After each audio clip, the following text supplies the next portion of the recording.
আমরা যারা মধ্যবিত্ত, আমাদের জীবনে হয়তো সবকিছুই ঠিক আছে, কিন্তু ভেতরে একটা প্রশ্ন বারবার উঠে আসে, জীবনটা কি সত্যি আমার নিজের মতো চলছে? মাঝে মাঝে মনে হয় জীবনটা যেন একটা বন্ধ ঘরের মতো, যেখানে আমরা প্রতিদিন ছুটছি কিন্তু দরজাটা যেন খুলছেই না। আমরা ভাবি জীবনটা যদি আরেকটু সহজ হতো, মাসের শেষে টাকাটা যদি একটু বেশি থাকতো, বাবার মুখে যদি একবার প্রশংসা শুনতে পেতাম, আর মায়ের চোখে যদি একটু গর্ব দেখতে পেতাম। এই অনুভূতিটা, এই লড়াইটা প্রায় প্রতিটা মধ্যবিত্ত মানুষেরই গল্প।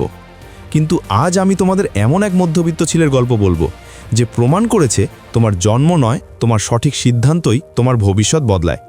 সে আজ পৃথিবীর সবচেয়ে বড় ইউটিউবার, যে কিনা ইউটিউবের সিইওর থেকেও বেশি ইনকাম করে, আর তার নাম হলো মিস্টার বিস্ট।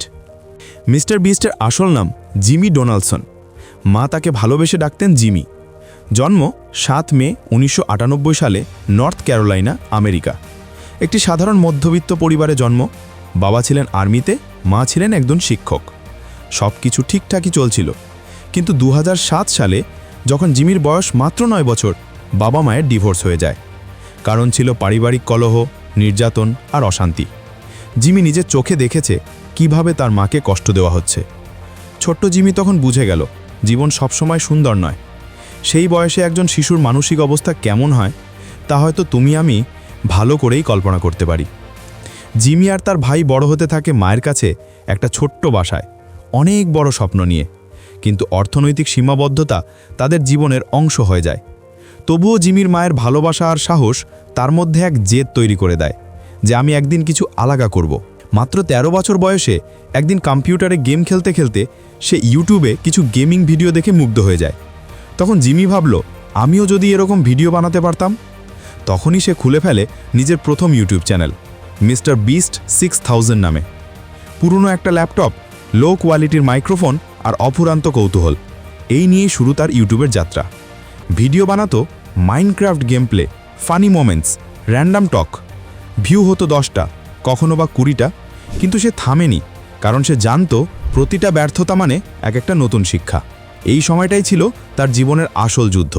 জিমি দিনে স্কুলে যেত, রাতে বসে ভিডিও বানাতো, এডিট করত, আবার মুছে ফেলতো, আবার বানাতো।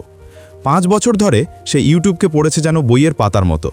কিভাবে টাইটেল কাজ করে, কোন থাম্বনেলে ক্লিক বেশি হয়, মানুষ কত মিনিট ভিডিও দেখে, সব কিছু লিখে রাখতো একটা নোটবুকে। সে একাই বিশ্লেষণ করেছে 1000-এরও বেশি ভিডিও, শুধু এটা বুঝতে যে ইউটিউব আসলে কিভাবে কাজ করে। এসব দেখে তার বন্ধুরা হাসত, বলতো তুই পাগল, কিন্তু সেই পাগলামি একদিন তাকে বানিয়ে দেয় ইউটিউবের অ্যালগোরিদম জিনিয়াস। 2017 সালে একদিন সে একটা অদ্ভুত আইডিয়া নেয়, আমি 1 থেকে 1 লক্ষ পর্যন্ত গুনব। হ্যাঁ, তুমি ঠিকই শুনছ। সে বসেছিল 40 ঘন্টা ধরে, একটানা গুনেছিল 1 থেকে 1 লাখ পর্যন্ত। ভিডিওর নাম কাউন্টিং টু 1 লাখ। মানুষ ভেবেছিল এটা নিছক মজা, কিন্তু আসলে এটা ছিল ধৈর্য, একাগ্রতা আর নিজের প্রতি বিশ্বাসের গল্প। ভিডিওটা ভাইরাল হয়ে যায়, আর সেই দিন থেকেই শুরু হয় মিস্টার বিস্টের আসল যাত্রা। এরপর থেকে সে তৈরি করতে থাকে একের পর এক নতুন কন্টেন্ট, যেমন 24 ঘন্টা ওয়াটার পার্কে থাকা, বন্ধুকে $10,000 দেওয়া, র্যান্ডাম লোককে ফ্রি গাড়ি উপহার দেওয়া। প্রতিটা ভিডিওর পেছনে ছিল একটা গভীর মেসেজ, বিনোদনের সাথে ভালো কাজও করা যায়। সে বুঝে গিয়েছিল মানুষ শুধু হাসি নয়, মানবতার গল্পও দেখতে চায়। তাই সে তার ইউটিউব ইনকাম দিয়ে দরিদ্র মানুষকে সাহায্য করা শুরু করে। ভিউ বাড়তে থাকে, ইনকামও আসে। কিন্তু মিস্টার বিস্ট নিজের জন্য রাখেনি, বরং শুরু করে দান করা। সে র্যান্ডাম গরিব মানুষকে $10,000 দান করেছে, বন্ধুদের উপহার দিয়েছে গাড়ি, বাড়ি, আর অসহায় মানুষকে সাহায্য করেছে নিজের হাতে।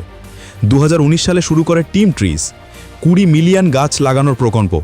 আর 2021 সালে টিম সিজ, যেখানে 30 মিলিয়ন পাউন্ড প্লাস্টিক পরিষ্কার করা হয় সমুদ্র থেকে। এই কাজগুলো তাকে শুধু জনপ্রিয়ই করেনি, বরং মানুষের হৃদয় জায়গা দিয়েছে।